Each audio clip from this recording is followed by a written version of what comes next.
They were called nasties, and they were nasty. Some of the things that we've seen are so horrific. These films not only affect young people, but I believe they affect adults as well. An extravaganza of gory violence capable of depraving and corrupting those who watched it. I have never seen a video nasty. I wouldn't.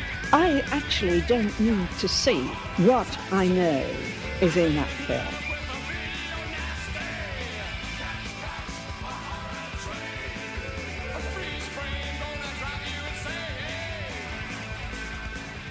Hi everyone and welcome to Doing the Nasty Podcast. This is Season 2, Episode number 10, I think.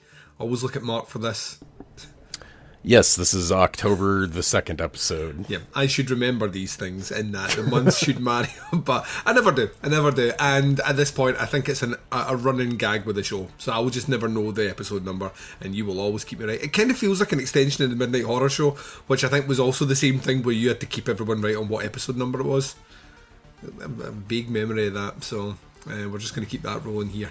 So this is episode number 10 of the series. Thus far it has been a mixed bag to say the least. A couple of absolute fucking howlers discussed so far, and a couple of legitimately good movies that I think both of us feel fairly high on life on. So rolling into this one, Mark, at the coming into episode 10 mark, you must have been kind of thinking, this episode in particular, where you've got two movies that I'm safe to say you hadn't seen either before, is that right? No, I'd seen neither of these. So, like, were you kind of thinking, oh, no.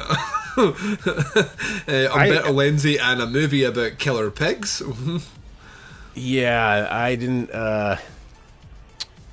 I had no idea what to expect from Pigs for sure. It's got like such a badass. I think I impulse bought that one from Vinegar Syndrome just because the cover is so fucking rad. It just looks like a fucking like gore metal album cover, like Cannibal Corpse or something. So I had no fucking clue what to expect with that one for sure. Lenzi Cannibal movie. I hate to say it, but I kind of knew what I was getting myself into, and that's kind of what I got.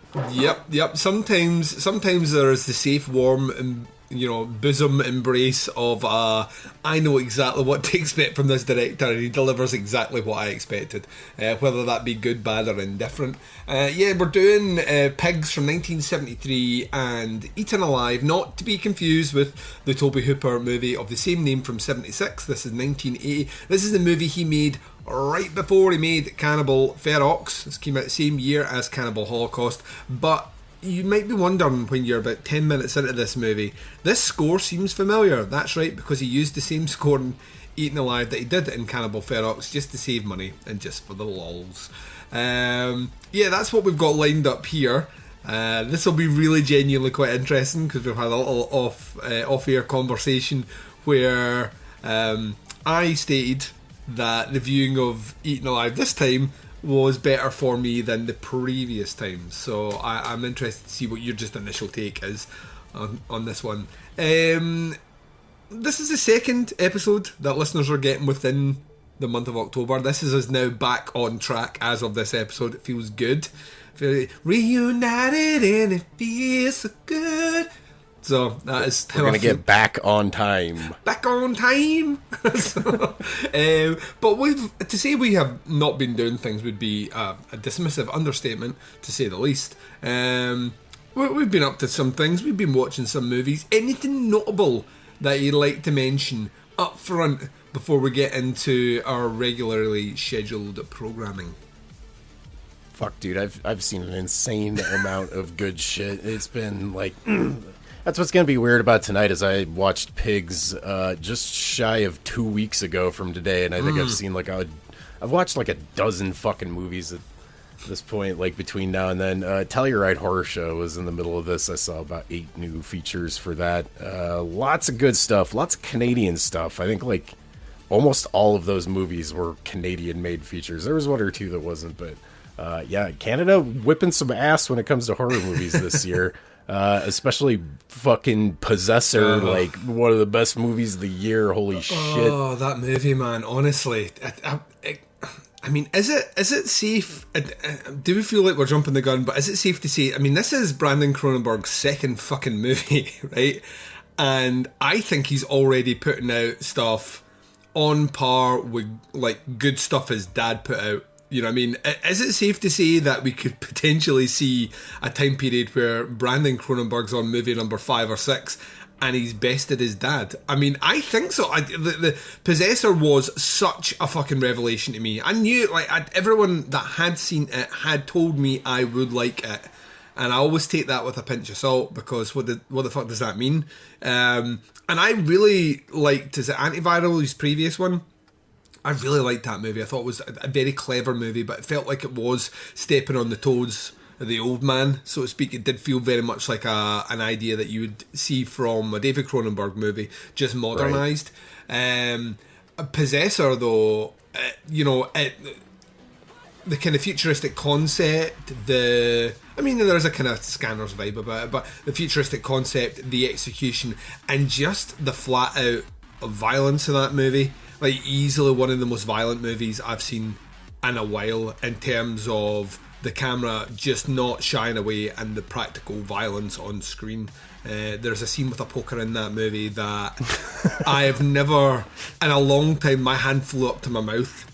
And I was just like, audibly, oh my fucking God, when I was watching it. Just horrific, but excellently cast, beautifully fucking shot, a really great original feeling story, and at the same time, the score was phenomenal. Just everything, and when it finished, I felt the first time this year that I feel that something has come close, if not usurped, Saint Maud from the top of my list of horror movies this year. Because Saint Maud's been sitting pretty comfortable, pretty high since I saw that back in March, and nothing's really kind of got all that close. And then Possessor come out, and I watched that, and I was like, two completely different movies. Couldn't be any more different if they tried. But I did feel myself kind of going, the end of this year's gonna fucking suck. Did Saint Maud actually come out in theaters over there? Because I don't think it did here. It has been released in the UK for whatever reason, and 2 weeks before the big it was the week the big the big cinema chain in the UK closed. Right. But yeah, we still have cinemas open over here, and Saint Maud has played, so it is officially. I mean, I saw it as part of Fright Fest. So, and it was supposed to come out in April. That was when that movie was originally supposed to come out. It's finally been released in October, a limited screening, and I believe they pulled the American date altogether for this year. So I don't think you guys are getting it this year. And at this stage now, with A24's now stacked, back catalogue of movies still to come out, I think they would be best just putting it out for streaming at this rate. Get it out and try and do something with it, rather than hold off what could be potentially almost a year from when it was originally supposed to come out, and then it finally makes its way out in America. Seems backwards, I think. Yeah. So. I saw it. I'm really glad I saw it at Fantastic Fest last September, so that's over a year ago now that I saw it. It's really, really good, but don't go to the theater to see it right now, at least not in America. Holy shit's fucking wild out here. Yeah. Everything is bad. Yeah, it's getting, to be honest, the UK is pretty much starting to lock everything back down pretty hard. Wow. So we're doing the kind of micro version of what a lot of other countries are doing, in terms of we'll just lock down an entire city, and that's it. So yeah, things are looking a bit shaky here. So yeah, I'm very glad that I saw Saint Maud at Fright Fest. Glad that a lot of people that I know got out to see it in the UK. When it did its kind of small run. I think it's still out at the moment, because there's very few films actually out at the moment, so I think it's still in cinemas. So if you have to drive to go and see it and you can guarantee a safe viewing experience, you should do it. But yeah, I mean, there's already, not that I think it has a date, but I've already pre-ordered the kind of 4K Steelbook release that one of the retailers is doing over here. So that's what I'm saying. I mean, if this movie is released physically in the UK before it's released cinematically in the States, it'll be up on torrent sites before you can say Saint Maud. So I mean, like, to me, from their point of view, I'd take the hit and release it digitally in the States, knowing that it's going to make its way into streaming sites, but at least you've got the option, as opposed to it's available online for me to to rip and watch because it's not available at all. You get into that argument about remember that werewolf movie Where? Which was available, I think it was available everywhere. And that's a French movie. It was available everywhere except the UK for the longest time, which made no sense. So by the time it was released in the UK, it had been ripped to fuck. So, I think I'd seen it twice by the time it actually became available in the UK. So it's that kind of fine balancing act. But Possessor is getting a UK release in November. I saw it as part of the London Film Festival. The BFI sponsor that, but the BFI also have a player, which is the British Film Institute, for those not from the UK. They have a player as well, and they did quite a few screenings directly on their player. So I purchased a ticket, sat in my living room, and allowed myself to be horribly shocked as the violence washed over me. Oh man, that knife stab right at the beginning, no more spoilers, but that knife stab right at the beginning is so fucking violent that I actually just went, I don't know if I'm ready for this. Went away, got myself a whiskey, came back down, sat down, and I'm glad I poured the whiskey. It's really fucking good though. Really, really, really, really, really good. And I will own that 4K UHD Blu-ray. I will own it, Mark. I will own it. Do you is there the autumn thing for Fright Fest going on right now? Right, as we are recording right now, Fright Fest are doing their... this is the weird thing. So Fright Fest they usually do like a mini Fright Fest over, like usually about close to Halloween as possible, and it runs for a couple of days. And they've decided to do it again digitally.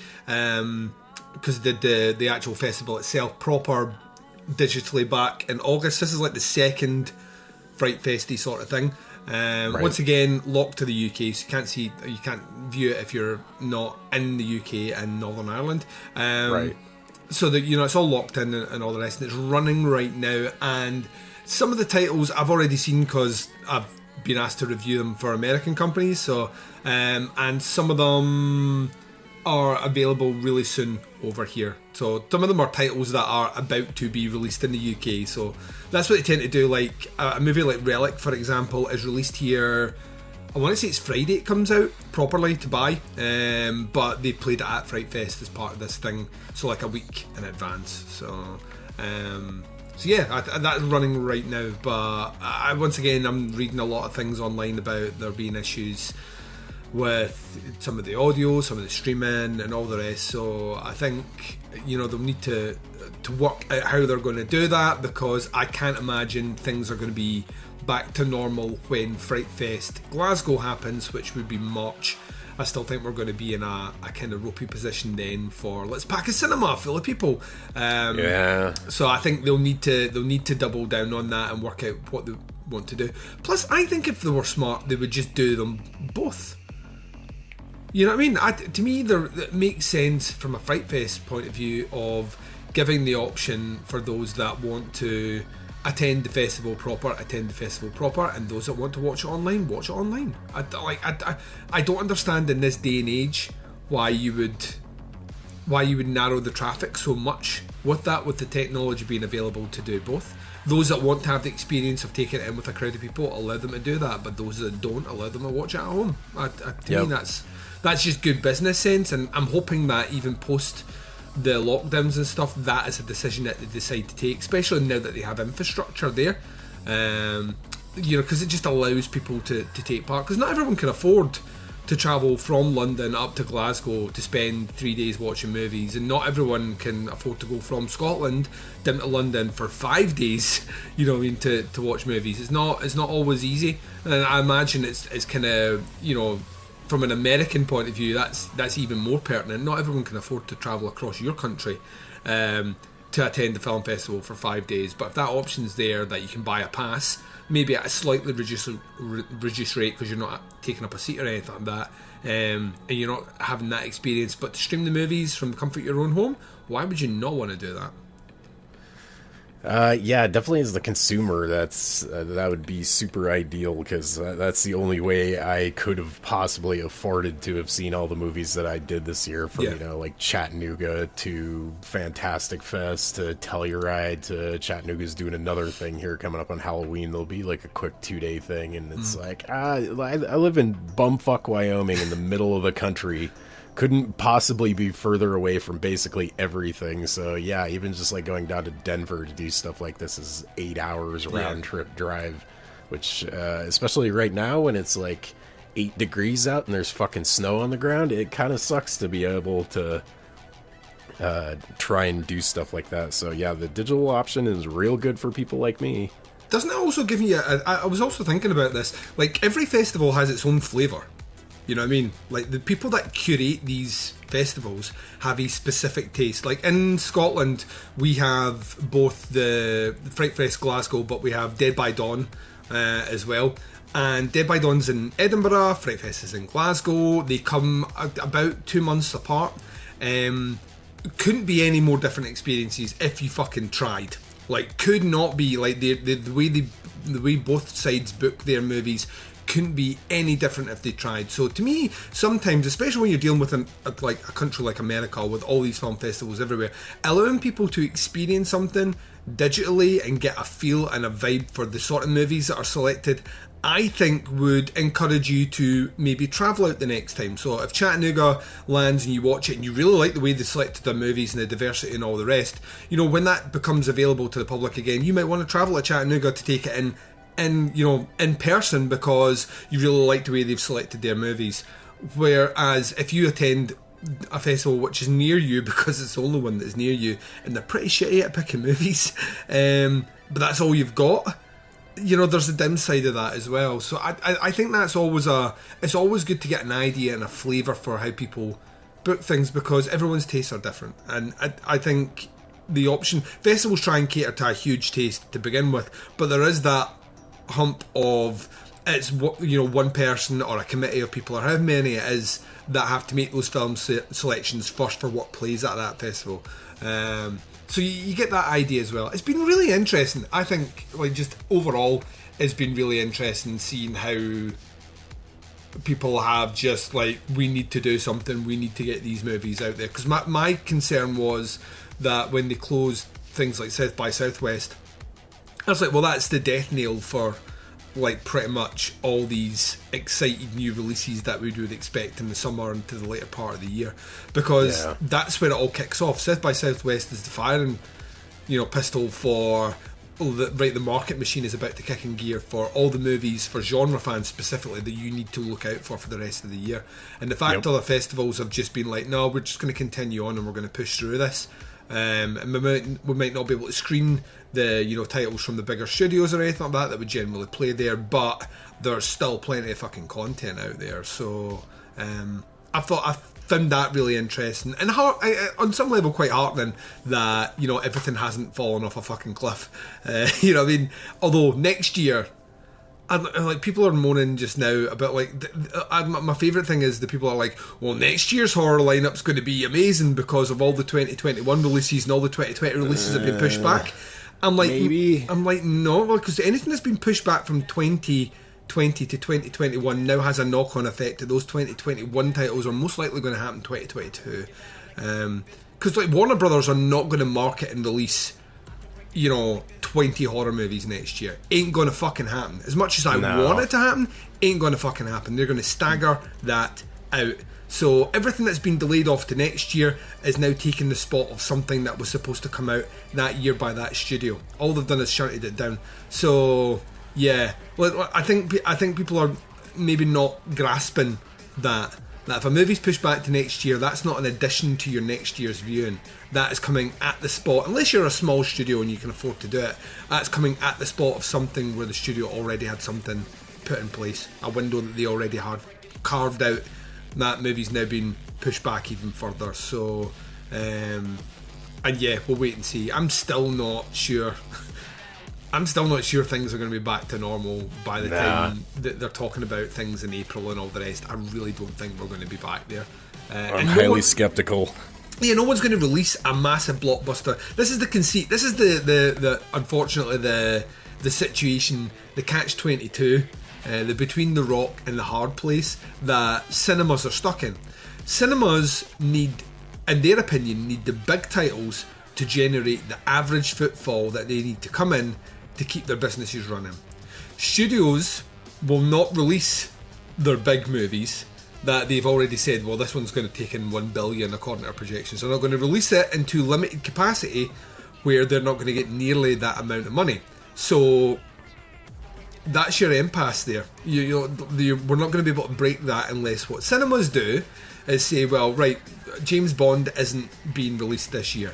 However, we do have these 5-6 other movies that are coming out. What we'll do is we'll close the big screens and we'll just put all these in the smaller screens, and we'll make, like, people that want the cinema experience will attend and come and check it out.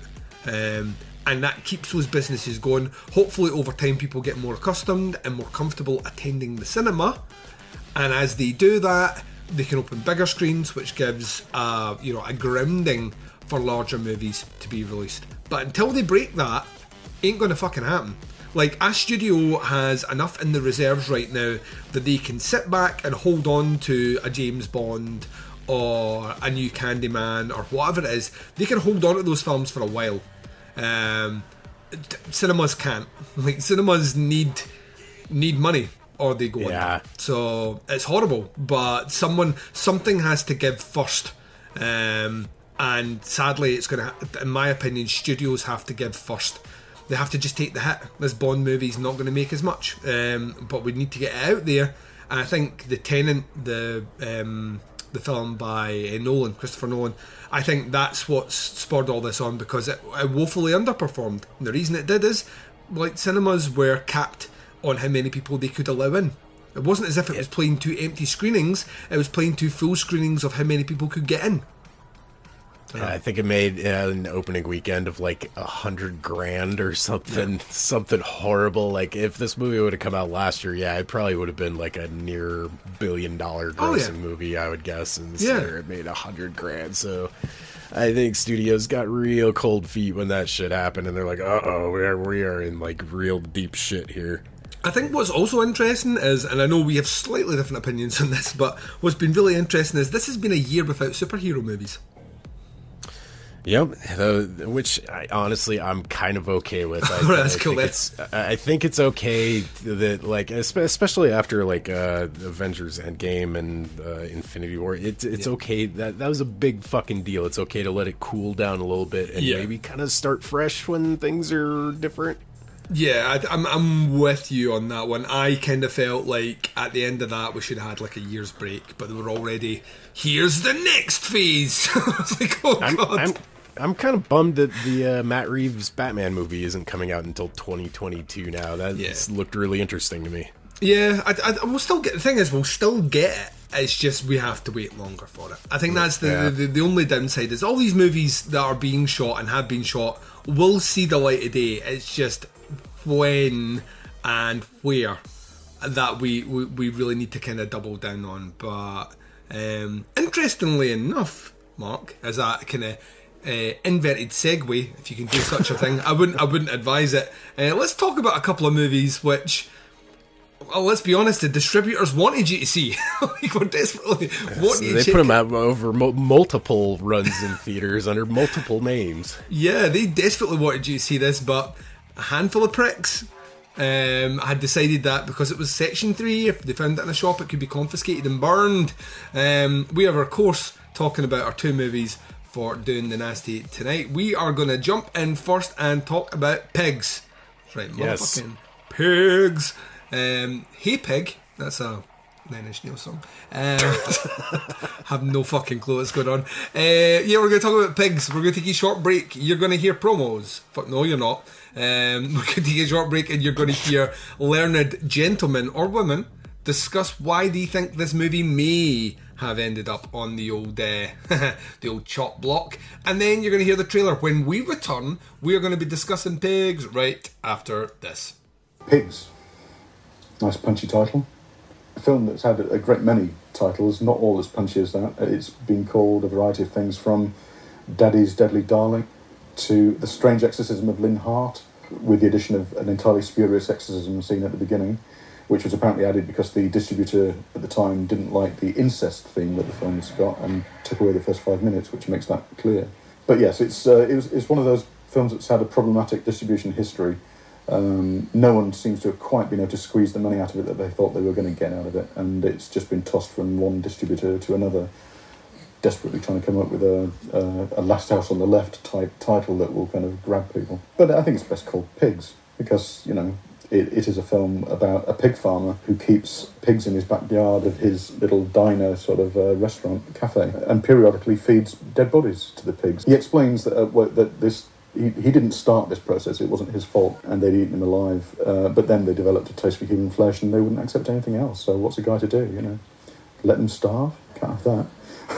But then the story actually really gets underway, because this isn't a film about one psycho, it's a film about two, which has got an interesting plot line. The other psychotic in the film is this unfortunate girl who experienced incest at the hands of her father, murdered him in a fury, spent some time in a mental hospital having electroshock for her pains, and then manages to escape and goes on the run. And chance brings her together with our pig farming nutjob. And an unusual May-December semi-romance develops. He has a sympathy for her lunacy. She starts to understand his, and they kind of come together. So this is a very odd film about incest, where a girl murders her abusive, incestuous father, goes on the run, and shacks up with a psychopath who takes on a quasi-paternal protective role, played by her real father. Very odd. And apparently the whole point of the film, the reason why Mark Lawrence made it in the first place, was as a kind of a showreel for his daughter as an actress. Mark Lawrence, tragic story. He was a great, great actor. He was one of those people that was never out of work in the 40s and 50s, playing gangsters. He had one of those faces that just, you know, he was kind of in the mould of the Cagneys of this world. You know, you would want him as your criminal sidekick. You know, just looked the part. Worked his way all the way through the 40s. And then in the 1950s, he fell foul of the House Un-American Activities Committee and the McCarthy witch hunt. He was questioned about his allegiance to the Communist Party and admitted that he had been a member of the Communist Party at some point in the past. Under who knows what pressure from the McCarthy questioners, he grassed up a couple of people that were also members of the Communist Party. I mean, it sounds reprehensible, but as anyone who's looked into that period will know, a lot of innocent people were placed under intolerable pressure at the time. And anyway, it was the end of his career in America. He moved to Europe for a while. I think came back in the early 70s or late 60s, and Pigs was his only directorial credit. It's just a very strange little film. It's got a very, very odd mood to it. Rather like The Child, which we were discussing earlier. You can't tell where it's set. It seems to be set in the middle of nowhere, and there's this strange kind of hermetic, isolated feel about the film. Evidently, it's the idea of pigs eating human flesh that's the shocking element of the film. I seriously doubt whether or not the police watched much more than the first few minutes, just probably saw that and thought, it's that kind of film. Rather like Evil Speak. One of the ones that was prosecuted, it was Evil Speak, which had a scene where a woman is eaten by pigs in a shower cubicle, I seem to remember. Maybe that was already in someone's mind when they thought, here we go again, more flesh-eating pigs. You know, that should be the tagline, really, shouldn't it? Perhaps the other reason why it attracted the attention of Her Majesty's Constabulary is A, because it's called Pigs, and B, because the ad line is, pigs eat anything, even evidence. Well, perhaps that was just a little too close to the bone for them, you know. Daddy, tell me the piggy story again. This little piggy went to market. This little piggy stayed home. This little piggy had... He feeds those pigs dead people, and then he eats the pigs. They got used to eating human flesh. I gotta do it. I'm sorry.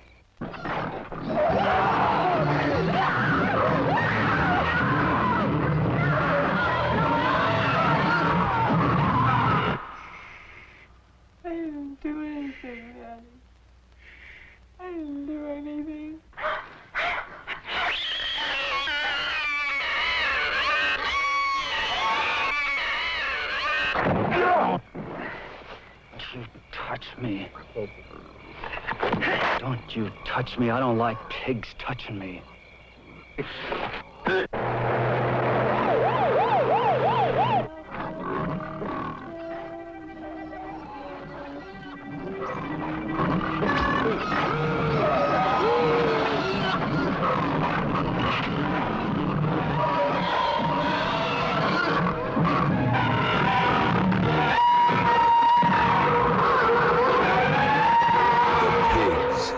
Waiting for you.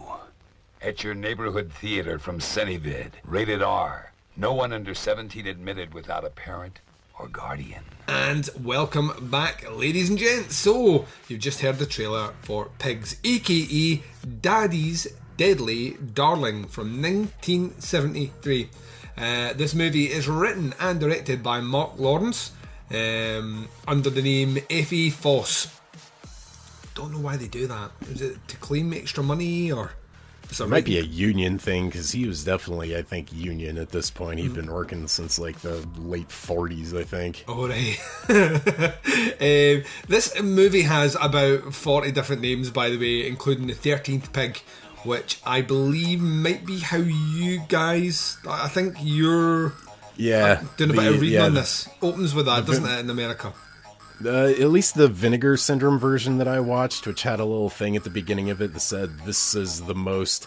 It's one of those things where some of the quality of the shots dips, where it's stuff that they had to snag from like a weird cut of this. Yeah. And the title on, mine was The 13th Pig. Yeah, so this one has multiple openings and multiple... no, I think it's just multiple openings, not multiple endings, of ways that they try to set up the start of this movie. Synopsis for this one is: Lynn Hart is a disturbed young woman who escapes from a mental hospital where she is committed for killing her abusive father who raped her. Stealing a nurse's uniform and car, Lynn ends up in a small California town where she shacks up with Zambrini, an old farmer who runs a local motel and roadside cafe. Zambrini also owns a group of pigs that he keeps in a pen behind his house who have somehow, I love this, somehow developed a taste for human flesh. When Lynn no idea how that happened. I mean, pigs. What are you going to do with them? Lynn begins killing a number of men who remind her of her dead father, and Zambrini helps her by disposing the bodies to the pigs. Investigating the disappearances, the local sheriff eventually becomes suspicious of Lynn's past, and a private investigator hired by the hospital to find her slowly close in on Lynn. The movie itself, not a huge cast here, but we have Robert Kerman, who plays Mark Butler, Janet Agron, who plays Sheila Morris, Ivan Razumov, Razumov as Jonas Melvin. No, I'm in the wrong movie. This is why I was about to say Razumov's also in. He's in Eaten Alive. Because I'm looking at fuck are all these people. He's got Lynn Hart. I was about to say Razumov was in this one. That guy can do fucking anything. Tony Lawrence plays Lynn Hart. J.C. Vint plays Sheriff Dan Cole. Catherine Ross plays Miss Macy. Paul Hickley plays Ben Sharp. Iris Korn, spelt Korn. Are you ready? Plays Annette. She's a freak on a leash. She is indeed. Walter Barnes as the Doctor. Eric Holland as Hoagie. William Michael as Deputy. And some other folks in here. Bao Shao. Synopsis for this one we've already covered, and it's fairly extensive. That's what happens in this movie, right? So we don't need to really double down on what happens in the movie. That's pretty much the movie premise. I will tell you this, Mark Bob. I watched this movie the same night, back to back, as I watched Barbarian Sound Studio. I watched Barbarian Sound Studio because I was doing Opera Omnia today, which is a recording I've done just before this. And in that recording, I remarked how it was such a terrible idea to do those two movies back to back because the word Sonic Assault came to mind. By God, whoever did sound design for pigs needs slapped in the face and be told to turn it down. Like, there are... I don't know how... Did you listen to... hopefully you had the volume up on this. See some of the sim stabs? Went right through my fucking soul. This is a loud... Like the pig sounds? Yeah.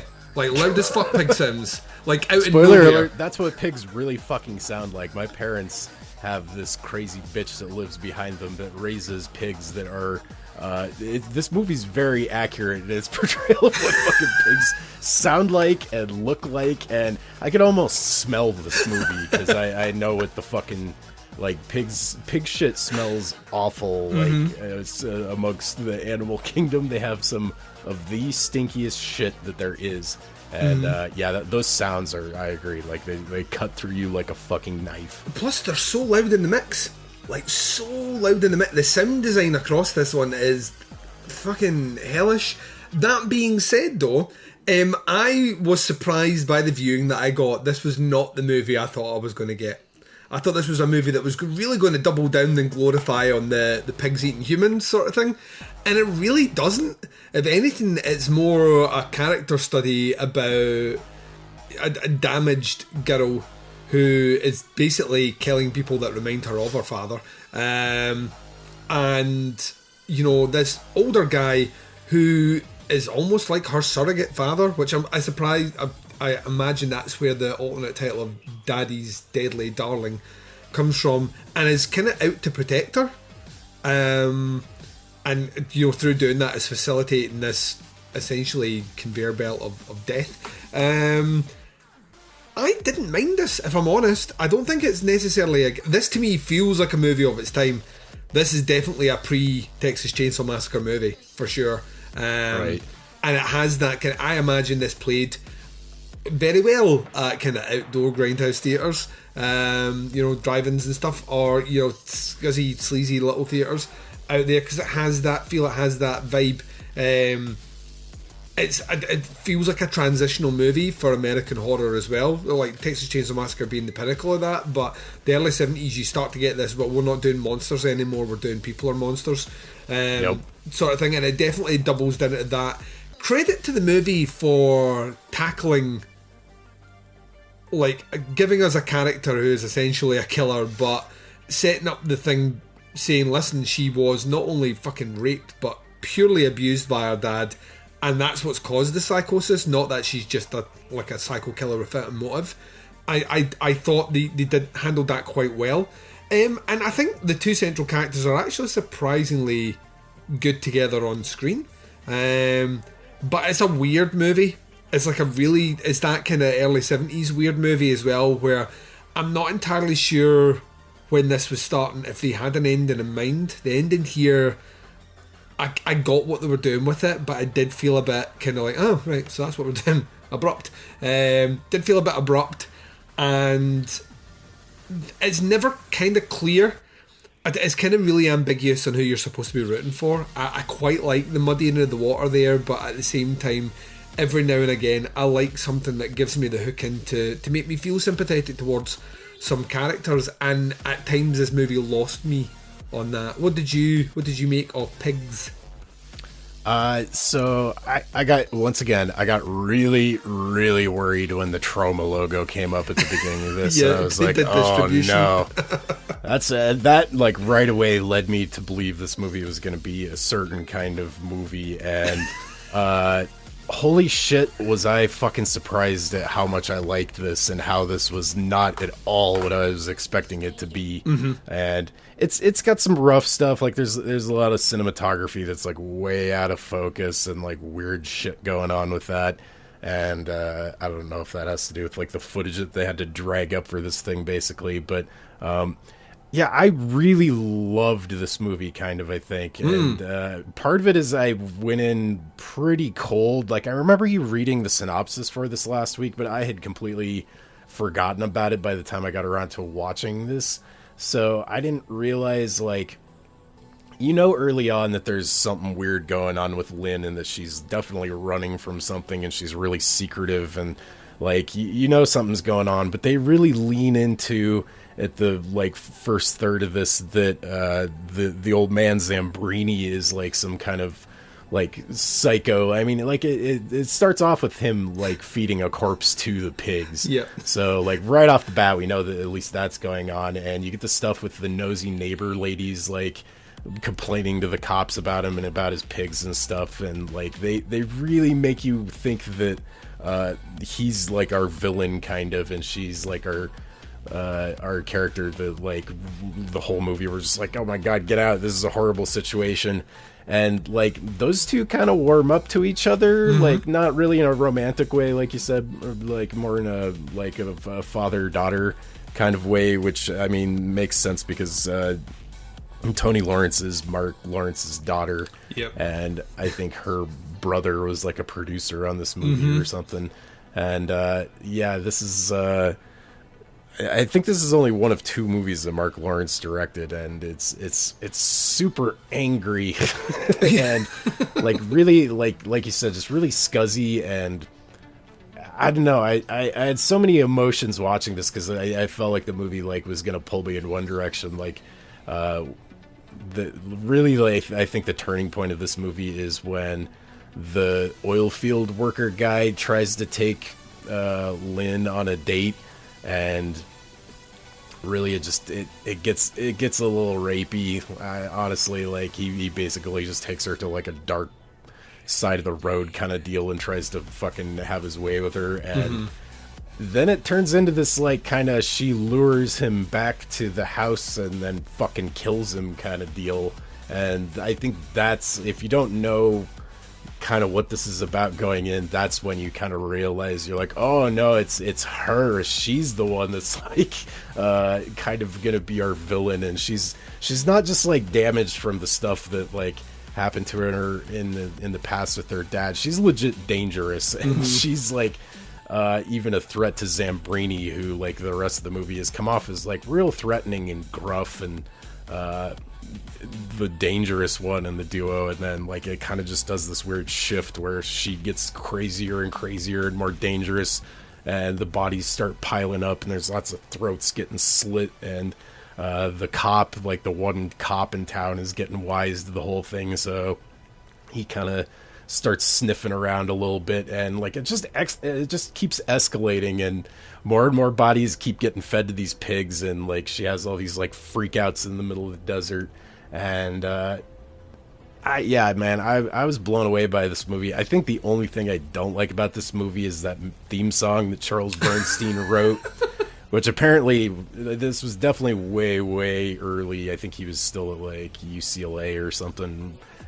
He didn't get paid to write the music for this movie. He got paid with a painting that the producer had done for Fellini of like a circus thing, but he spelled his name wrong on it, so he never got to give it to Fellini. So Bernstein got paid to do the score with this painting that Fellini had painted. That's probably on the expert thing on the beginning of this.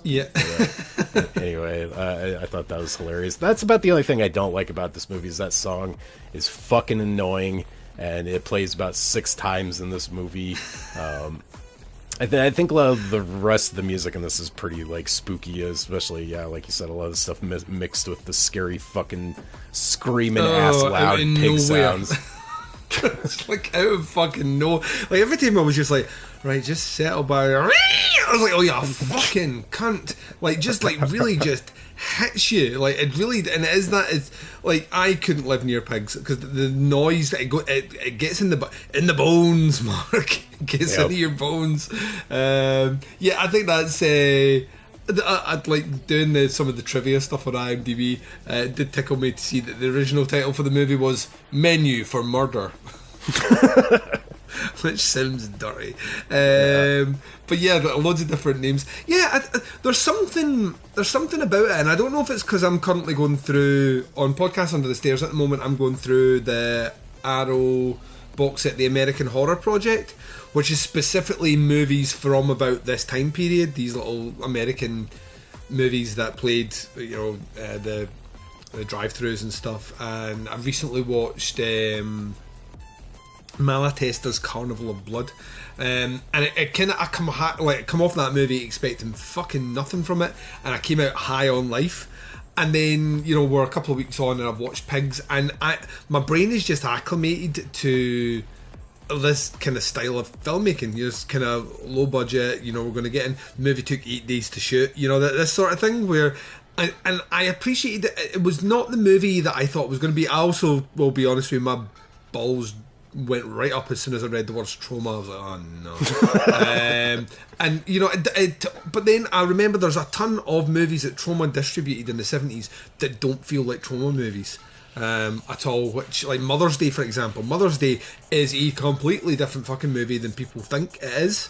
When you go back, you watch that movie, it is much more a kind of really nasty sort of psychological slasher movie more than anything else, and Trauma distributed that. You know, Trauma produced and distributed it. So you know, they did before they got into the here's a giant fountain of red jism like for 10 minutes. They were doing proper exploitation cinema. So you know, it kind of alleviated itself of that kind of concern the more I got into the movie. Like I say, the sound design just doesn't work for me overall. I think it's a technique they use too much in here. I will also double down on you. First time there was a bit of a novelty with that theme song. After the third time it played, I was like, can we build a time machine, go back and shoot them, please? It didn't work for me. But like I say, it works a lot better because they don't do what you expect. The cynical part, you just expect a lot of killer pigs all the way throughout this movie. And the fact they don't do that, and they at least try and create a story centred around, one, a female killer, which is something that wasn't really covered that much back then, but actually gave her a proper kind of setup as to why she was doing the things that she was doing. I appreciate that because that's grounded. That is way ahead of its time. Way ahead of its time in terms of how serial killers act. Serial killers tend to act based on an event or something that's impressionable on them at a young age. And the fact that she would go down this road, and it's explained that in her dad when we finally get to see like kind of flashback sequences of that, it's fucking horrific. So yeah, I'm with you. It surprised me how much I enjoyed the movie overall, because I expected this one to be a bit of a shit show, if I'm honest. And it holds up. It does hold up. Now, it's not top tier by any stretch of the imagination, but as a movie that didn't have a lot of money, was put together all that. When I think about other movies we've discussed thus far, like I'm going to mention it again, Invasion of the Blood Farmers. And then I look at Pigs. Pigs is a vastly superior movie. I don't think there's that much in it in terms of budget. I think they were made for about the same. So it goes to show that, you know, someone with a more vested interest, he clearly had a vested interest because he put his house up for mortgage to get the money to make the movie. It's probably why it's like so intense. He's like, this movie has to fucking work or they're taking the house off me. So yeah, I mean, it was a pleasant surprise. I'll put it that way. Anything else you want to say about Pigs before we assign it a grade? Did you read about the sad shit about Mark Lawrence getting caught up in McCarthyism like a ways before this was made? No. Yeah, he was an admitted member of the Communist Party at some point and got coerced into naming some names and had to flee the country for a little while. Oh, shit. Which is heartbreaking. Yeah, that just adds a whole another level of pain because obviously this came out like way after the fact that like that, and he'd come back and was making movies, and I think this was shot in Michigan if I'm not mistaken. Mm-hmm. That just adds a whole nother level. Like people tend to make angry, grimy little movies like this when they've got things to be angry about, and I would say that counts. Yeah, maybe the pig's standing for something else. Interesting. Let's break the back of this son of a bitch. So, you know, Mark, that we do a very quaint, quirky style of grading over here. We do them based on assigned sentences delivered from the court. The court of... These movies will be judged. They shall be judged. I am the law. So I don't know where that came from there. The harshest grade we can give out on this show is a hard time. It's like crimes against cinema. Underneath that, we have a little bit of community service. So you know what he did. It's pretty bad, but you know, here's a little warning. Go away and serve penance to your community. We do a little slap on the wrists, which is kind of, well, you know what you did. We know what you did, you cheeky rascal, but we'll let it fly this time. And then we have case dismissed, as in, we don't know why you're here. This is wasting the court's time and the public's money. Be gone. So, with all that in mind, where do you come in with A Grade for Pigs? This is a total slap on the wrist for me, I think. This isn't particularly gory. It's not like... It really kind of flips, like, the... It does the opposite of, like, what The Love Butcher does, where, like, any, like, of the...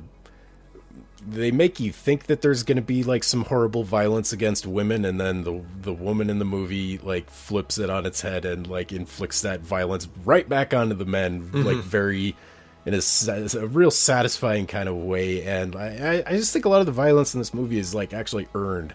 Like, especially the end where, spoiler alert, Zamperini gets fucking stabbed in the back, literally and figuratively. Yeah. It serves as a story and doesn't feel especially salacious. So yeah, this is a slap on the wrist. This is, I think, pretty tame compared to a lot of stuff. At least visually, what you're seeing, what's implied is pretty fucking gnarly, especially feeding bodies to pigs. But it doesn't ever get, like, super gross like another fucking movie that we're going to talk about this evening. It's the exact opposite of this.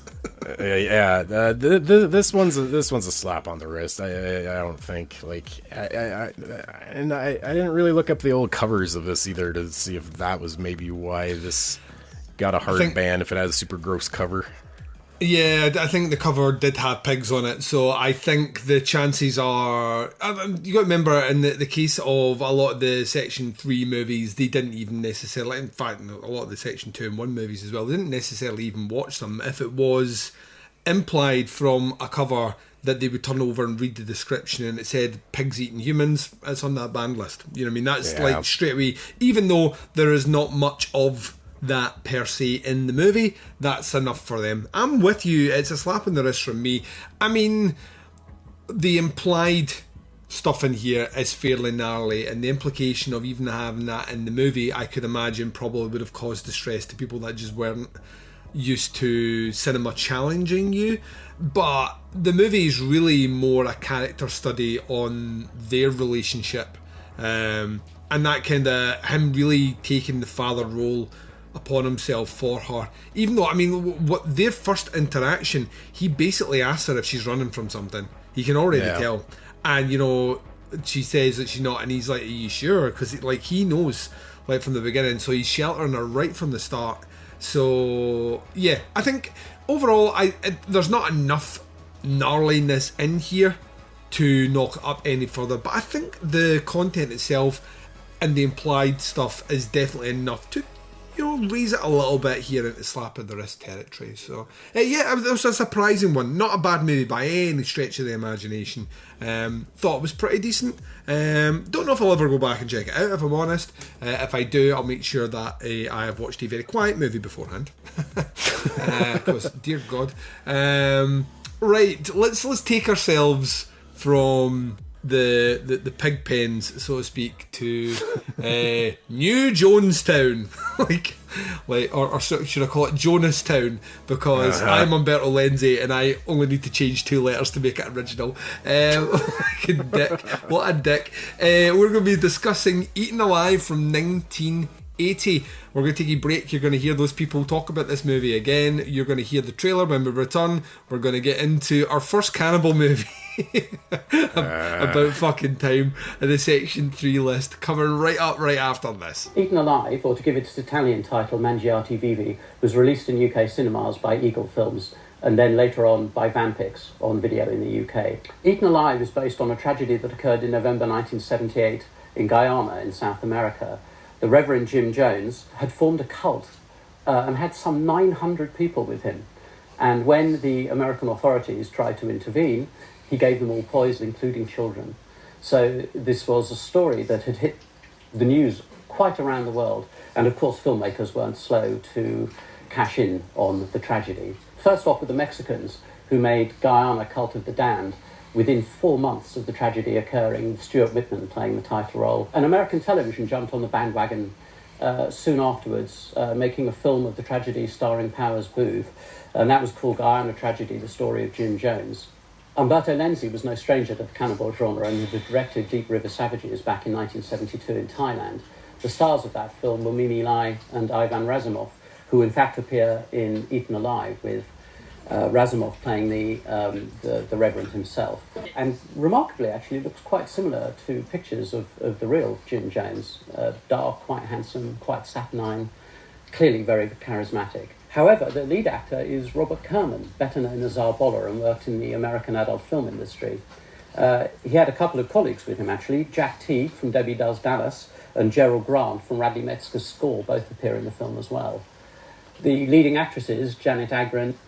The choice of Janet Agron as the very blonde, rather Scandinavian-looking leading lady is intriguing because she obviously is both a contrast to her sister, played by Paola Senatore, but also from all of the savages. So she brings back those colonial ideas of a white woman under threat amongst the savages. Lenzi chose to set his film in Morocco in New Guinea rather than Guyana in South America. The actual shooting location was actually Sri Lanka, and it's fairly certain to assume that the reason they shot there is the producers, Mino Loy and Luciano Martino, a Dania film, had previously shot Prisoner of the Cannibal God in Sri Lanka a couple of years earlier, and the film had been a great success and also made a lot of money, again in the Far East. It's important to understand that the main market for these movies wasn't Europe, but in fact the Far East, where extreme gore and sexual violence was less of a cultural taboo than it was in Europe. The scenes of animal cruelty in Eaten Alive are actually very, very hard to stomach. There are a number of scenes that include a monkey being crushed by a python with its sad eyes looking at the camera as its head is crushed. There's a baby alligator that has its head cut off and is then sliced open from its neck to its tail. There are tribesmen who eat live snakes, live green snakes. The Reverend Jonas's cult, in the case of Eaten Alive, seems to be based around the idea of the cobra. And the film does seem to be taking advantage of the wealth of snakes available in Sri Lanka, and then appears to try and kill as many of them as possible. The violence meted out to the cast in Eaten Alive by special effects makeup guy Raul Ranieri is pretty excessive. These include a widow who's gang raped by her husband's 3 brothers, a native who has his penis chopped off before being stabbed, Ivan Razumov violating Janet Agron with a huge dildo dipped in snake blood, and a native who's macheted and then beheaded. This violence was always going to cause the film trouble with the British censors, but on top of that, the animal cruelty made it an absolute certainty that the film was going to find its way onto the DPP Section 3 list. This is ironic, given that the film had already been passed for theatrical distribution in a cut version, and it's the same cut version that was in fact released on video in the UK. One of the interesting things about Eaten Alive is that not only did Mimi Lay and Ivan Razumov come over from Deep River Savages, but actually some of the footage from the film is reused in Eaten Alive, specifically the death of the crocodile and the woman being stabbed. And further footage actually comes from Prisoner of the Cannibal God, notably the killing of the monkey by the snake and the castration scene. So a lot of the material that appears to be very controversial in Eaten Alive, that clearly was part of its problem for the DPP, was footage that had already been released in other films. Another reason that the film almost certainly fell foul of the DPP was its graphic cover art, which shows the shot of Mimi Lay being attacked by a native and a knife held to her neck. Interestingly, when Cannibal Holocaust was released, the film by Ruggero Deodato, the cover art included the legend under the film's title, Eaten Alive! 2 of the leading cast from Eaten Alive, Mimi Lay and Ivan Razumov, actually appear on 3 titles on the DPP's list. Cannibal, aka Last Cannibal World, Deep River Savages, made by Lenzi, and of course this one. Take home a wonderful balloon. The joy of giving with 9,000 what the hell? Shut him! Hey, you! Stop! 3 men killed with tiny darts dipped in cobra venom. Cobra venom?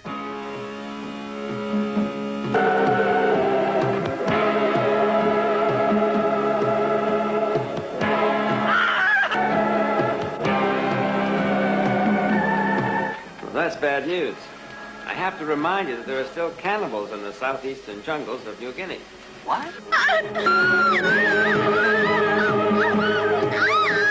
Brethren, Two great perils endanger the well-being of our community. The cave dwellers hungering for our flesh, and city dwellers out to enslave us.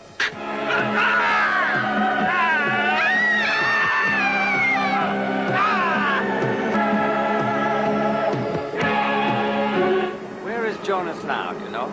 Keep your mouth shut. Get out of here. Mind your own damn business.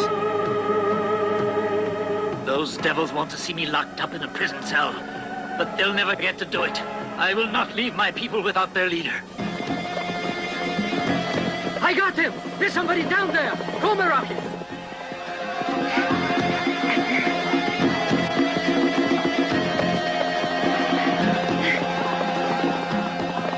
Take it! Taylor!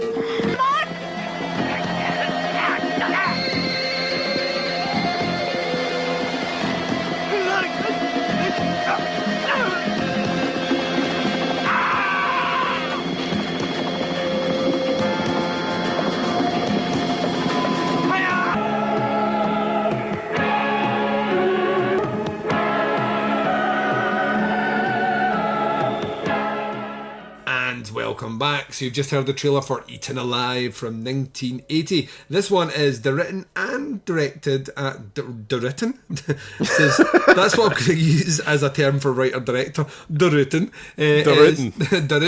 It sounds very German. You know what I mean? It sounds like a German shoe.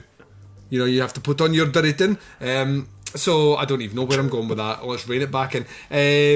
So written, directed, screenplay, all that jazz done by the late great Umberto Lenzi. I know what you're thinking to yourself, Duncan. Is there close-ups on eyes in this movie? Yes there is. Shit, yeah, there is. Like those pig sims that come out of nowhere, facial zooms, like Lenzi's got your back with that one. Pow! Right in the face. This movie stars the right cast this time. Robert Kerman, Janet Agron, Ivan Razumov, Mel Ferrer, Paula Senatori, Mimi Lau, Flamma Maligno, which I'm fairly sure you can get as a dessert in an Italian restaurant, Franco Fantasia, and some other folks in here. The synopsis for this one is a young woman teams up with a mercenary to find her missing sister in the jungles of New Guinea, where they find that a deranged leader of a religious cult has located his commune in an area inhabited by cannibals. Is location, Mark? Starting up your own cult, your own commune, make sure it's a safe distance away from the cannibals. I mean, yep. It's commune science 101. Eaten Alive is the movie he makes directly before he does Ferox in 81. Comes out the same year as Holocaust, 1980. And I'm going to double down on this one. Umberto Lenzi, kind of, in a weird way, Umberto Lenzi, he bookends the cannibal genre, right? In that he makes the first one way back in 72, 73, can't remember which one, way back there. But he makes the first one. He kind of defines a rough template of what the cannibal genre is, and this movie kind of plays half of that and half Holocaust. So we'll get into that kind of idea of the kind of swashbuckling adventure, because that first cannibal movie he makes, the name is escaping me, I want to say it's Man from Deep River. That first one is very much a kind of swashbuckling kind of adventure thing where a man accidentally stumbles on, and then the further you get through the 70s, the more we start getting into, well, the white man's done something bad, whether that's stealing things or, you know, wronging the people, desecrating their beliefs or whatever, until you get to Holocaust, where Holocaust is, well, you know, these people have just went right out there, raped, pillaged and plundered in the Amazon. And weirdly, Ferox is the kind of full stop. Ferox is such a nasty film.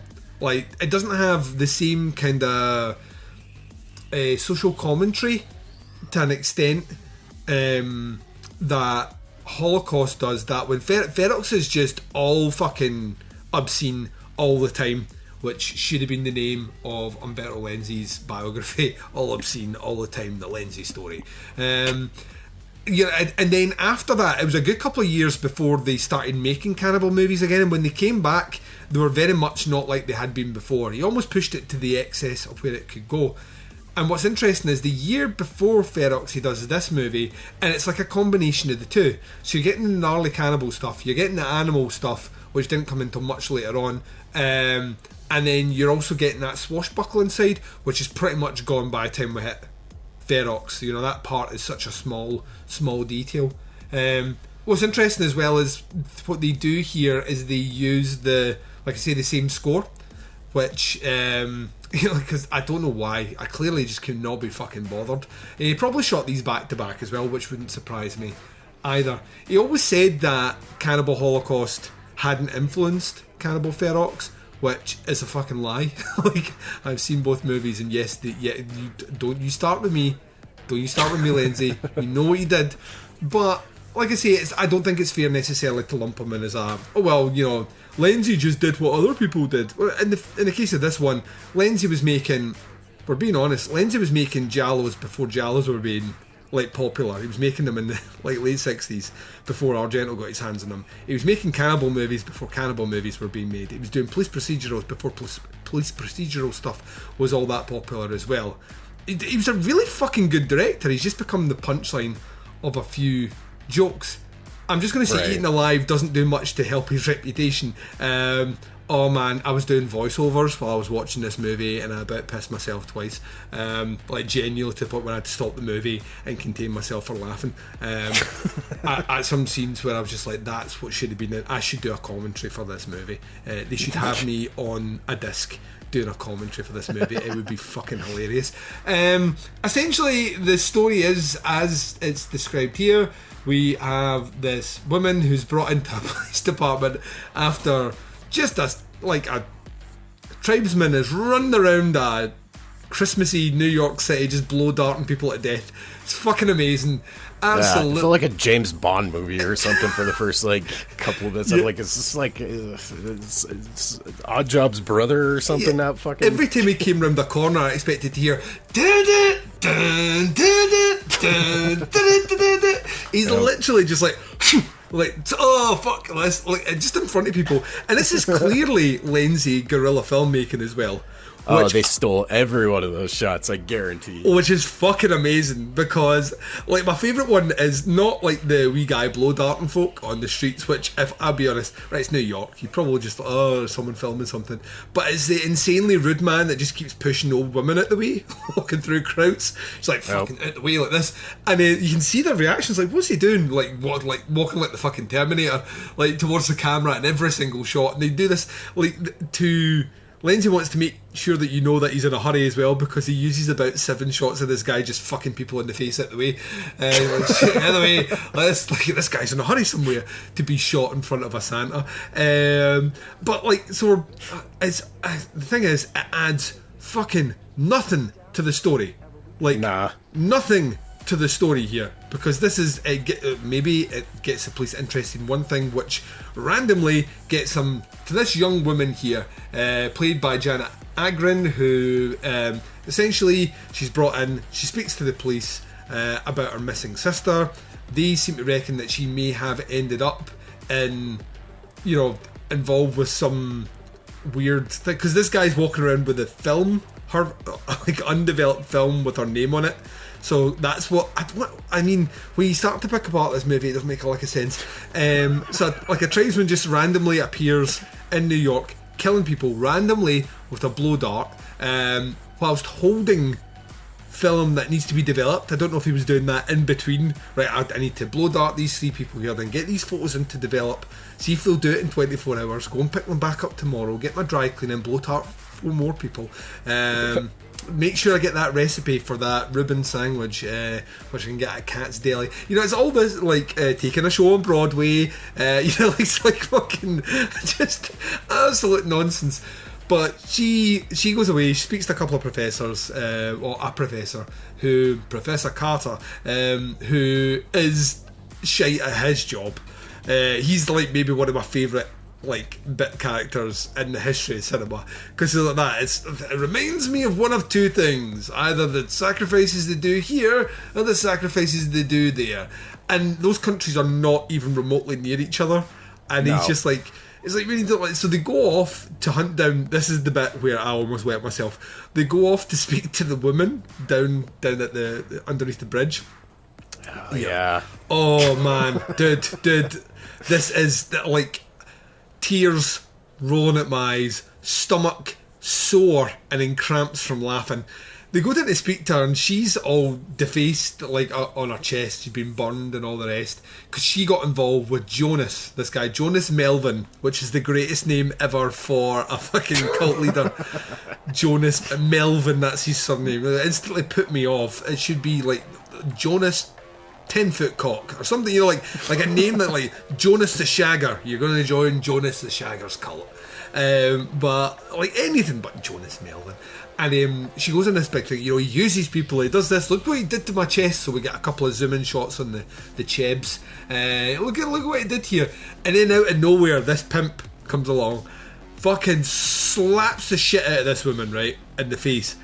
And Professor Carter's like, yes, we've got all we need to know from this woman, let's go. Which I read as code for, you know, when the pimp hits the hole, it's time to go. You know, like, literally.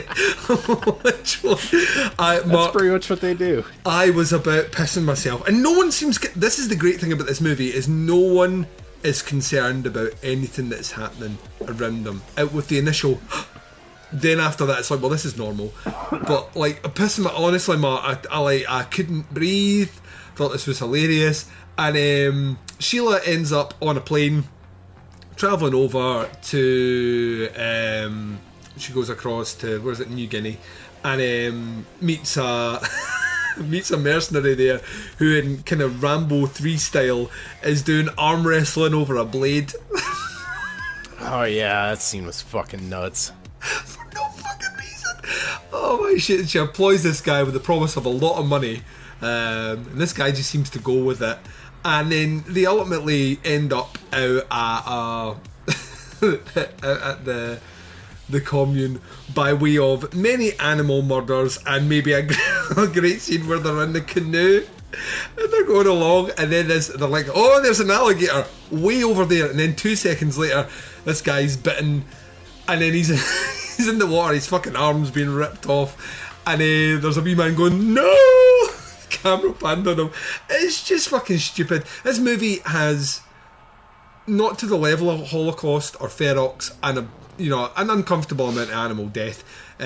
Most of it is, they do the kind of, I was going to say cop out animal death, but I don't like animal death at all, where they're actually filming wildlife scenes in some descriptions where one animal is eating another animal. Now some of that has been staged, clearly. It's got that Mondo feel to it. Like it does. Like a gruesome National Geographic episode or something. Yeah, pretty much. She ends up out and finds her sister at Jonas's camp. And Jonas is what I like to call a real Jim Jones, no relation, in that he's relocated his cult out to a different place. And of course, Sheila comes finally face to face with her sister, played by, I think that's Paola Senatore, who where these two grew up I don't know, because Sheila has a kind of main American accent, you know, kind of what I call a fairly neutral American accent, where Diana has a good old-fashioned Southern belle. She's like, well, frankly, I don't know how I ended up here, Sheila. And I was like, you didn't grow up in the same house. You've got completely different accents. And then we go through a lot of shit, right? This is the painstaking shit of this movie of, well, it's a cult and they have to do certain things, and this guy keeps reading from his version of the Bible, just the same verse over and over again, which gets a bit irritating. And then ultimately we're going to do what every cannibal movie does, which is the inevitable breakaway, the escape, but the cannibals are out there, you need to take your chances with the cannibals, and a whole lot of fufara, and then they end up back where they began, and, you know, police investigations. And one of my favourite things from that, well, my sister died and all the rest of the guys like that, well, listen, you can't go public with this story because of the political and economic issues. And she's like, do you want to elaborate? He's like, I can't say any more political and economic issues. And then he's like, case closed. And he walks out and she's like, well, I will go public with this. I don't care about your political and economic issues. I'm like, we're saying politics and economy too much in this bit here. I need to fucking drop the... His words have lost all meaning. They have, because they mean fucking nothing. Like literally, like, you know, like this guy just like, I'll see you later. Like, and he walks out. And she's lost her sister. She's bankrupt. Could be find that all her money's gone, all her family's money's gone. And then she's laughing with this mercenary who's tearing up the check. How else are you going to claim your expenses? Well, I don't know. Throw the thing at the, throw the paper at the window, and then you've been watching Eat the Lad. I'm like, what have we fucking Happy Ever After? And Jonas has escaped. I thought we were going to get a Jonas sequel. I thought Eaten Alive 2, the Jonasing. Because he escapes. So, like, basically, his cult suicides himself because Jones him. And there is a bit where he literally takes a glass of something up to a kid, drink this.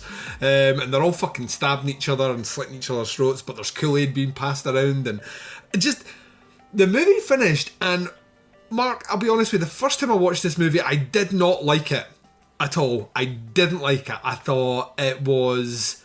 And I can't say that I really like Ferox. I have time for Ferox, even though I'm fully aware it is a fucking nasty movie. Really, really nasty. But there's part of me that enjoys some of the nastiness in there. Not the animal violence, I stress that. Watching this movie... The first time I didn't like all the kind of, we're in New York, now we're travelling across the world, and now we're invading the camp, and now we're trying to make, we're under Jonas's cult spell and all the rest. I didn't really like that. I wanted my cannibal movie, right? That's what I wanted, of which we get bits, but it's mostly at the end of this movie. This time watching it, I found this entertaining as fuck for all the stuff that I didn't used to like about this movie. It's all the nonsense. This movie is a big, huge mess of nonsense, and it is entertaining nonsense. It just so happens there's some unpleasant stuff in here for sure. Women are treated fucking horrifically. It's an Italian movie after all. The cannibal scenes are needlessly graphic for the sake of what they're doing, and like I say, the animal violence ain't cool at all, but is dumbly put together and beautifully shot for everything we want to say about Lindsay. Lindsay shoots the shit out of this movie. It looks like a fucking ton of money was spent on it when we know there wasn't.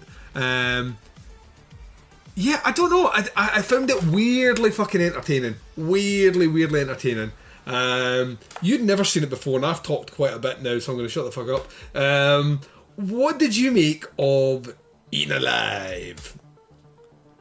I kind of hated it, mostly because of the animal violence and the fucking, like, super gratuitous graphic, like, rape scenes and just awful fucking shit that, like you said, happens to the women in this movie. I thought was fucking reprehensible, and this is maybe the worst thing in that regard that we've watched on this show so far since I've been on. Like this is getting one fucking hell of a sentence at the end of this review from this guy, because this one broke a lot of rules, which I kind of knew it was going in. I mean, that's the whole fucking thing with these cannibal movies, and this is what people that liked those weird sick fucks back in the day, they go to these things for this. They want to see like really gnarly shit, and there was like a huge appeal to these kind of movies back in the day. Like it's the faraway savage lands that haven't been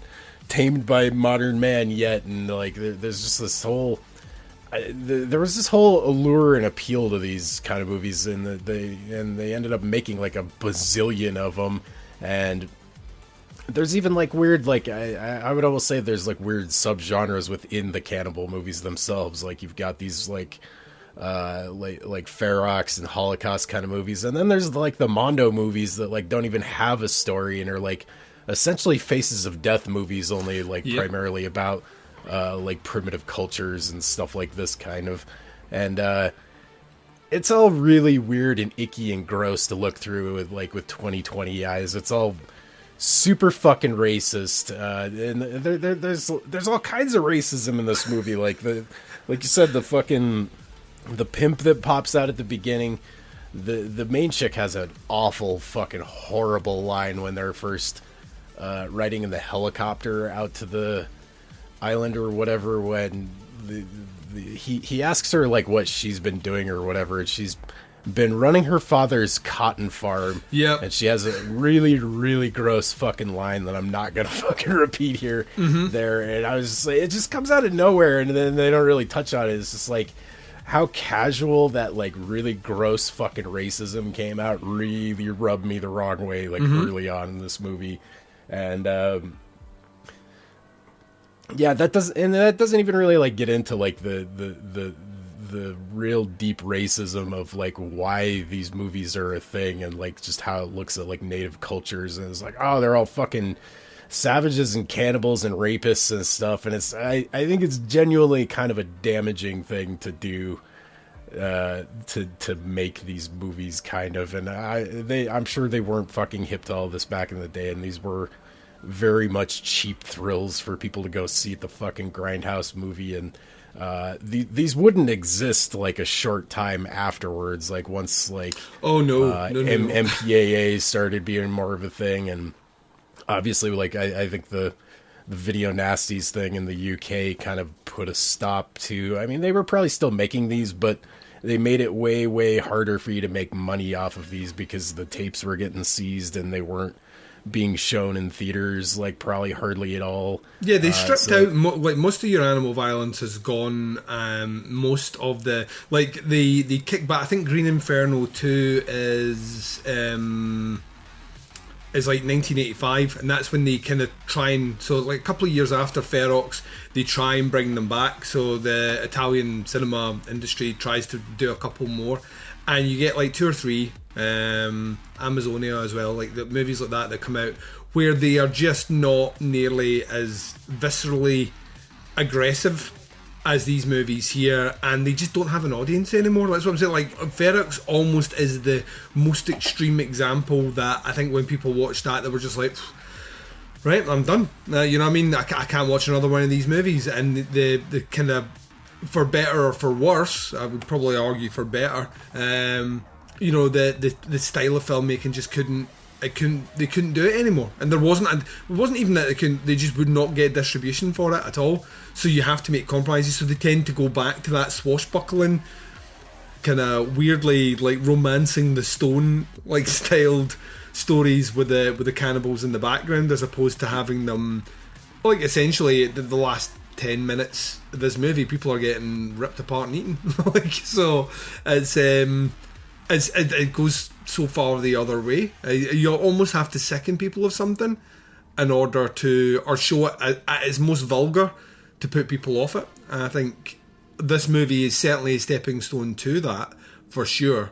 In a world where cannibal holocaust doesn't exist, I don't think Ferox is as vulgar as it is at all. I think Lenzi almost felt like he had to outdo it, which is what he does. And Diodato had done cannibal movies before making Cannibal Ferox, and it feels like for whatever reason Ferox was the one that he really wanted to push the boundary out.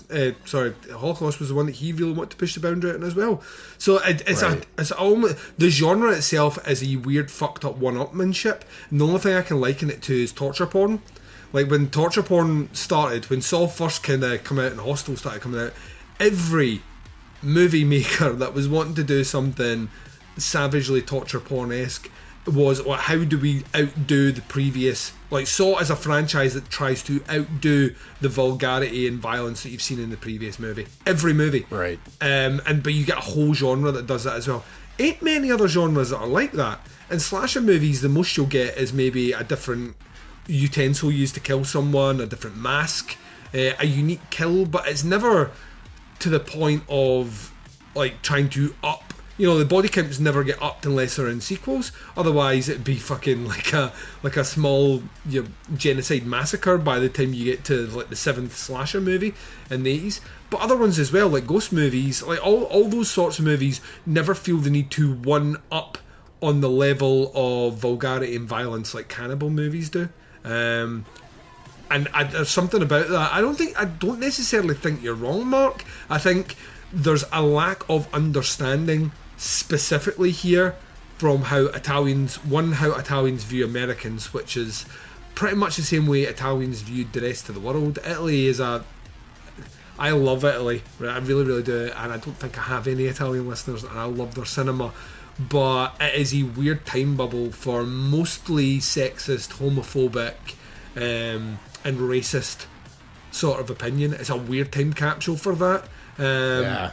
And these movies in particular are the most egregious examples of that. Like, really, it's a like Lindsay himself in interviews hated talking about cannibal movies. He didn't like them. He didn't like doing them when he did them. He didn't like all the credit he got for making them, and he fucking hated speaking about them. Like, absolutely hated speaking about them. And I don't know if part of that is shame, because maybe through today's lens they don't age well at all, and didn't age well even a decade after they were made, let alone 30 years after they were made. Or if part of that is that they see the filmmaking as schlocky filmmaking, and they like to be remembered for. Well, it's like Fulci. Like Fulci's, Fulci's favourite movies are not the ones. Personally, his favourite movies are not the ones that are most notably assigned to his name at all. All the gore stuff and like all those movies that he did, he was more interested in the more kind of insular, darker stories that he told that didn't have all the gore and all the stuff that we all love. And it's interesting to see that, but it was a rite of passage. There was very few of those directors got through the 70s without making a cannibal movie. It was just a case of, right, you've done your police movie, you've done your giallo, here's your cannibal movie, go off and fucking make it. And they've all got them. Well, like you said, they were hot back then too. That was like the hot thing to do, was the cannibal movies. People were eating this shit up back then. It was like I said, I think it was a cheap thrills kind of thing. It was like a water cooler kind of deal. Oh, did you see this fucking awful ass movie? They were like killing actual animals and shit in it, and yeah, it's like a whole. I'm sure it was a whole word of mouth kind of thing, and it just like spreads like wildfire. There's stories about like when like giallo kicks it off fully, right? But there are stories like 1971, 1972 at the highlights. So this is before the cannibal stuff kicks off in 73. There are stories that on any day in Rome, you could go out for a night out with your partner for a meal and go see a movie, and there was 4, 5 giallo titles available for you that week, and 2 weeks later there was a brand new 4 or 5 giallo movies. That's how quick the industry was building them, and they built this huge. All eyes became fixated on Italy, and they, like, when giallo ran its course, they needed to do other things. So the police procedural stuff comes out very quickly. So they emulate the kind of Dirty Harry movies and all the rest. They start doing their version of them in Italy, but then the cannibal movies also become popular. And then they start doing the zombie stuff, ripping off Romero, and then the zombie movies become popular. And it was like this constant chain of we need to put out new stuff, we need to put out different stuff, we need to keep delivering all this stuff as quick as possible. And as soon as they stop selling, right, what's the next thing? What's the next thing? And Eaten Alive feels very much like the product of a weird kind of one-upmanship between Deodato and Lindsay. Right. But this one still weirdly has that kind of. There is a story here. It's a shit story, and it's based on true events to the extent of there is a Jim Jones-esque character here, and we're going to weirdly ground it. But that's his way of trying to ground it into reality, whereas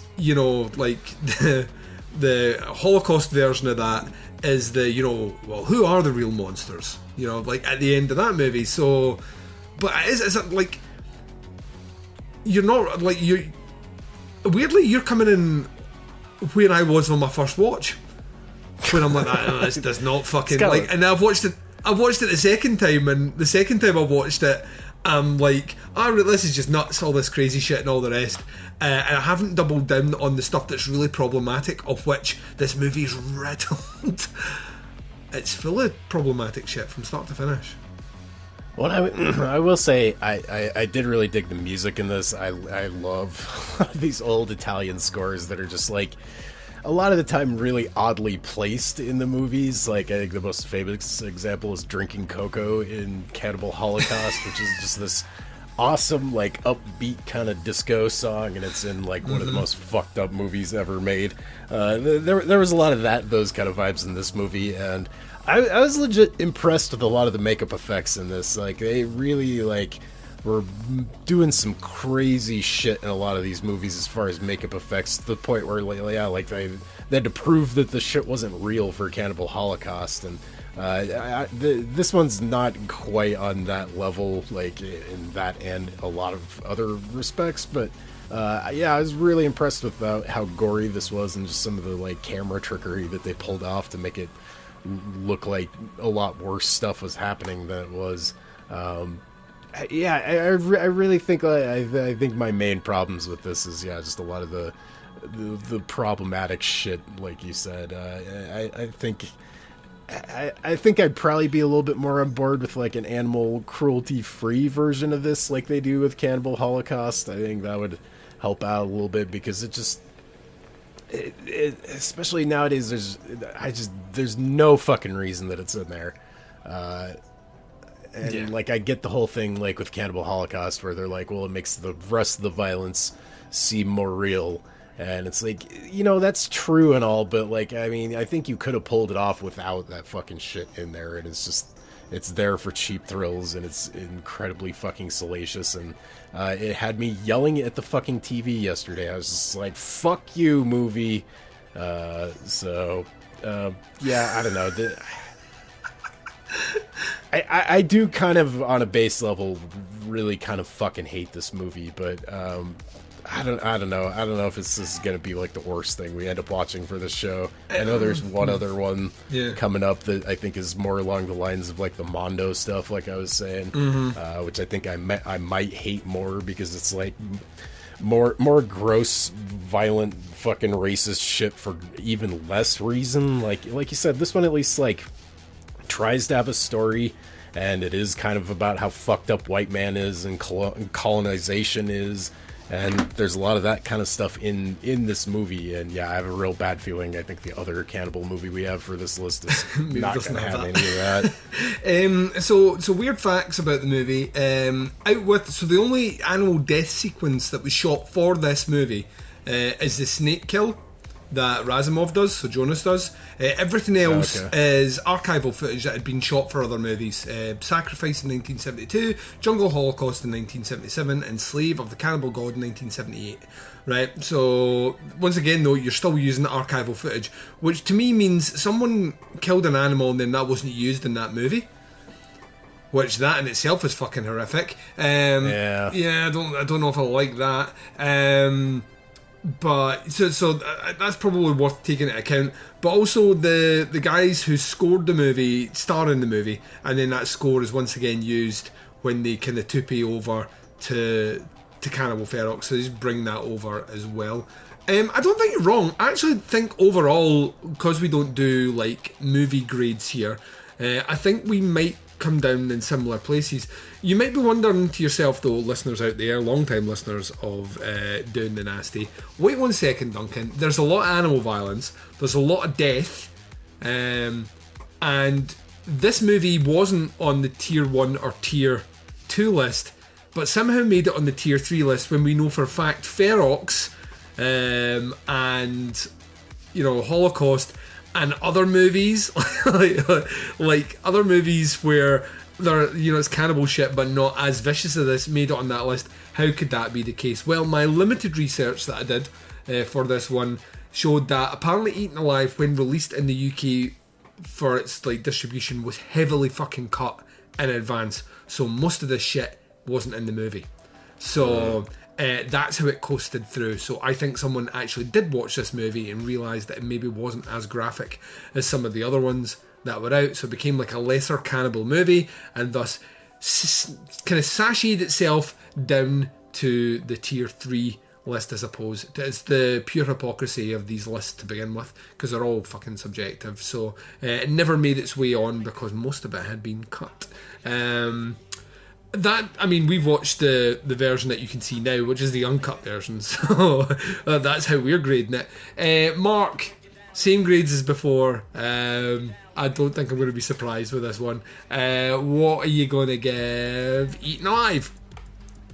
Yeah, that's interesting what you said about how it was probably the edited version that they watched originally. Because the one I watched at least is the cut put out by Severin. It's on Tubi and it's got commercials in it, but it's totally fucking uncut. Yeah.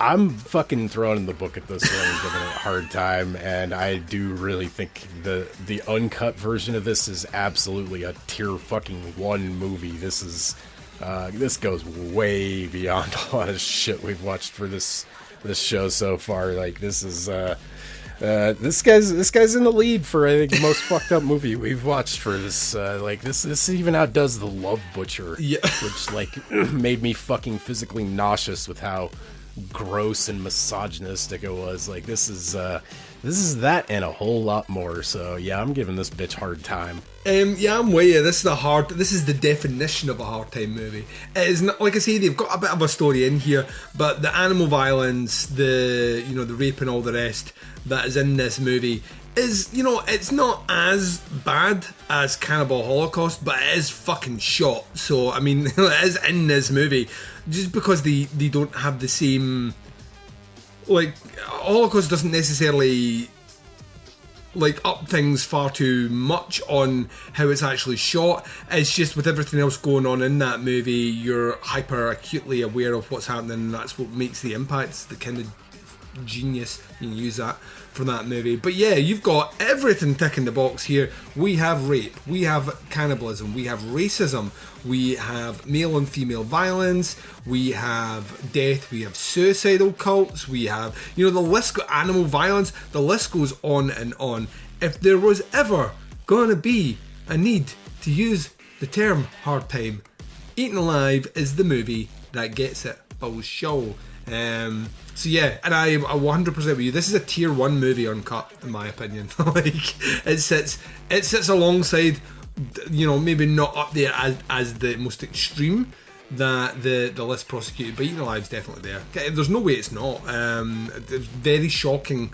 Because remember when I said, Eaten Alive, and then I was thinking back to it, I was like, this is the one he did before Ferrex, and I'm like, I'm sure that movie's gnarly. And then I sat there and watched it, I was like, this movie is fucking gnarly. So yeah, I am with you 100%. Eaten Alive, it'll be interesting to see if anything kind of tops that in just terms of I'm sure there's stuff on this list that will, and there's stuff that will be absolutely nowhere near this, which once again reveals the hypocrisy of creating a list to begin with. Yep. So, okay, that is us done with these 2 movies. We're going to take a short break. When we come back, I will be telling you the movies that we'll be covering on the next episode right after promos for shows that we love. We'll be right back right after this. Hey, feeling down? Feeling low? Not enough podcasts about movies in your life? Why not try? They must be destroyed on sight! The new Podcast Cure-All, sure to get you right with the world and on a path to better living. We have exploitation, we have Italian horror, we have zombies, we have slashers, we have crime films, we have spaghetti westerns, we even have sci-fi and sex comedies. So take a dose of... They must be destroyed on sight! As needed, and let the hosts, Lee Russell, Daniel Harper, Paul Romali, and the odd guest host cure what ails you. Warning, may cause atrophy, African consumption, black fever, bone shave, chin cough, colic, cramp colic, dropsy of the brain, elephantitis, grocer's itch, jaundice, mania, miasma, mortification, palsy, Pott's disease, rheumatism, scurvy, St. Anthony's fire, summer complaint, and worm fit in some people. Consult a physician before listening. And welcome back. So you've been listening to Doing the Nasty. This has been Season 2, Episode number 10. We have looked at Pigs from 1973 and a little bit of Eaten Alive from 1980. Mark, let's put it all behind us. All that nastiness is now behind us. It's now behind us. No more cannibals for a bit. Let's put it behind us. And turn our attention to where we're going for episode number 11, dropping next month. We have 2 completely different fucking movies. I'm very, very, very excited. We're returning back to 1973 though, the year of the pigs, to do The Demons from 1973, directed by Clifford Brown, or as we know him, wink wink nudge nudge, Jess fucking Franco. Dear God. This one has... This one has sexy nuns doing sexy nun things to sexy nuns. And it's almost 2 hours long. This is actually Thank God. This is one of the better Francos, so you're gonna have a ball with this one. I believe this one is heavily inspired by The Devils as well. So the Ken Russell movie, which probably makes sense. The Devils, the demons. I see what you're doing, Jess Franco. The synopsis for this one is: a group of nuns become possessed by demons and are then tortured in a dungeon of horrors during the Inquisition. So. Good times. Hashtag good Sounds times. Hot. Sounds hot. Yeah. The cover artwork on IMDb is very hot because it looks like one woman's about to muff another nun, and I'm down with that. She should do that. Yes. In a movie that doesn't contain nuns at all, but I don't know where I'm going with this. Retract that statement before I say it. The other movie we'll be discussing is Prom Night from 1980, directed by Paul Lynch.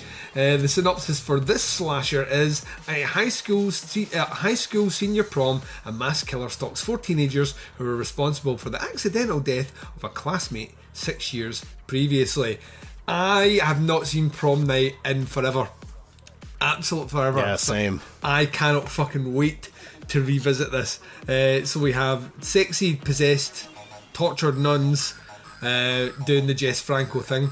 There'll be whips. There will be whips. I'm telling you, somewhere in that movie, someone will get whipped. And if someone's wearing a gimp mask, I will be happy. And in Prom Night, which in the front cover of this looks like someone's wearing a gimp mask. And in Prom Night, a bit of an old school slasher. So yeah, that's where we're going. Very excited about this. Hopefully you are as well, Mark. Absolutely, yeah. It's fucking whipping nuns. Yeah, I'm sold. So yeah, we'll be back now that we're back on track and back on schedule. We'll be back at the end of November with your episode covering these 2 movies, and then, like I teased before, and I'm very, very, very excited about, we'll be closing out this year with Deep Red and The Prowler, which that is a double bill. If that don't get your dick rock fucking hard, then get Viagra. I mean, that might help. Or Blue Chew, which is a thing that keeps appearing on podcasts I listen to now, which just sounds disgusting. I mean, it does. Apparently it's a chewable Viagra. However, if you work for Blue Chew and you want a podcast to sponsor you, one by the name of Doing the Nasty might be the right one for you. I'm just saying, a man is made in heaven. Yes, we'll hawk your boner pills. Yeah, we will indeed. Of course, I don't need them, Mark. You don't need them either, but we will take them. We'll sell them to dudes that do need them, yep. I guess. Dudes that just don't have the kinks that we have. Right, we will be back in 1 month's time. Mark, before we do though, you've got places and things that do things that people should go and check out. Hawk your wear, sir. Check me out on the Instagrams. That's fancy_Mark.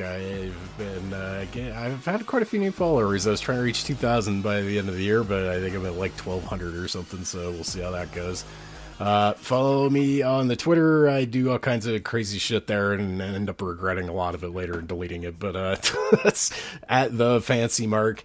Just had an episode of the Psychosemantic podcast come out with Darren. We did Wag the Dog because our fucking this will be coming out like a couple days before our election. So I'll just say that to our American listeners. If you don't want a bunch of crazy fucking religious people along the lines of Mary Whitehouse and our government, get out and fucking vote on the 3rd if you haven't already. Please, for the love of God, I can't deal with 4 more fucking years of this bullshit. Please, for the love of Christ, go fucking vote. And I'll leave us at that. Very nice, very nice. Right, ladies and gents, back in 1 month's time, but until then, take care. We'll speak to you next time.